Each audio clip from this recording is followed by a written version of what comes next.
Happiness एक ऐसी feeling है जिसे सिर्फ महसूस ही किया जा सकता है। हर इंसान के लिए खुशी के अलग अलग मायने होते हैं। हर इंसान चाहता है कि उसके जीवन में सारे सुख सुविधाएं रहें तो वो खुश रह सकता है। कोई सोचता है कि उसके पास अच्छा घर हो, गाड़ी हो, महंगे कपड़े हों तो ही खुशी आती है। लेकिन जिसके पास ये सब कुछ है तब भी वो खुश नहीं रह पाता है। किसी को दुख है कि वो सुंदर नहीं है, कोई दुखी है इसलिए क्योंकि उसके पास नौकरी नहीं है। जिसके पास नौकरी है वो सोचता है कि उसके पास समय ही नहीं है। अगर आप सोचते हो कि मैं हर वक्त खुश रहूं तो ऐसा कोई भी नहीं है दुनिया में, क्योंकि दुनिया में हर चीज के दो पहलू होते हैं। उसी तरह हैप्पीनेस और सैडनेस हमारे जीवन के दो ऐसे पहलू हैं जिन्हें हम नकार नहीं सकते। कभी कभी हम खुश इसलिए भी नहीं रहते क्योंकि हमें जो है हमारे पास उसकी कद्र ही नहीं होती।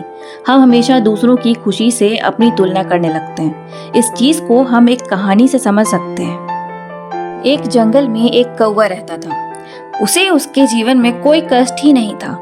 एक दिन वो उड़ते हुए एक तालाब के किनारे पहुंचता है और वहां उसने एक सफेद हंस को तैरते हुए देखा और सोचने लगा, वाह, ये हंस कितना लकी है जो भगवान ने इसे इतना आकर्षक और इतना सुंदर बनाया। इधर एक मैं हूँ जो इतना काला हूँ और बदसूरत हूँ। ये हंस अपने जीवन में कितना खुश रहता होगा। वह हंस के पास जाता है और अपने मन की बात कहता है। सुनकर हंस बोला, नहीं दोस्त, ऐसा बिल्कुल भी नहीं है।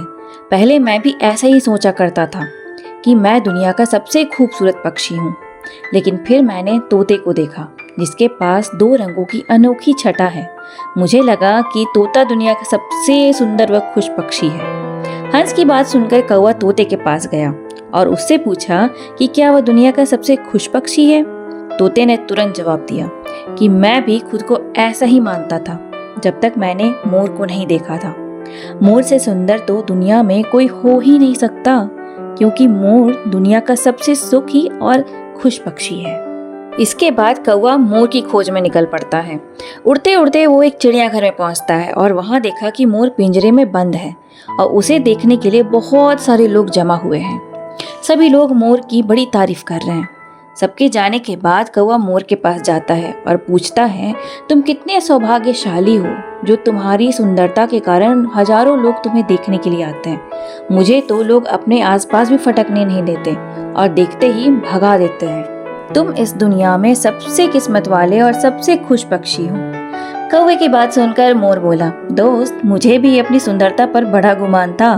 मैं सोचा करता था कि मैं इस दुनिया का क्या बल्कि पूरे ब्रह्मांड का सबसे सुंदर पक्षी हूँ, इसलिए खुश भी बहुत रहता था।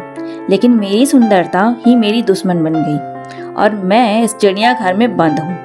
यहाँ आने के बाद मैं सोचती हूँ कि काश मैं कौवा होता तो कम से कम आज़ादी से बाहर घूम सकता था और तब मैं इस दुनिया का सबसे सुखी और सबसे खुश पक्षी होता। मोर की बातें सुनकर कौवा अंत में काफी संतुष्ट हुआ और खुश होकर वापस चला गया। हम हमेशा दूसरों को देखकर बेकार में ही दुखी होते हैं और भगवान को कोसते रहते हैं, लेकिन हम उस चीज को महत्व नहीं देते जो हमारे पास ऑलरेडी है। तो लाइफ में सबसे ज्यादा जरूरी है खुश रहने के लिए, वो है सेटिस्फैक्शन। अगर आप संतुष्ट नहीं हो अपने जीवन में तो कभी खुश रह ही नहीं सकते। कष्ट तो हर किसी के जीवन का अंग है जिसे हम नकार नहीं सकते कभी, क्योंकि कष्ट तो भगवान कृष्ण के जीवन में भी था। हम तो फिर भी इंसान हैं।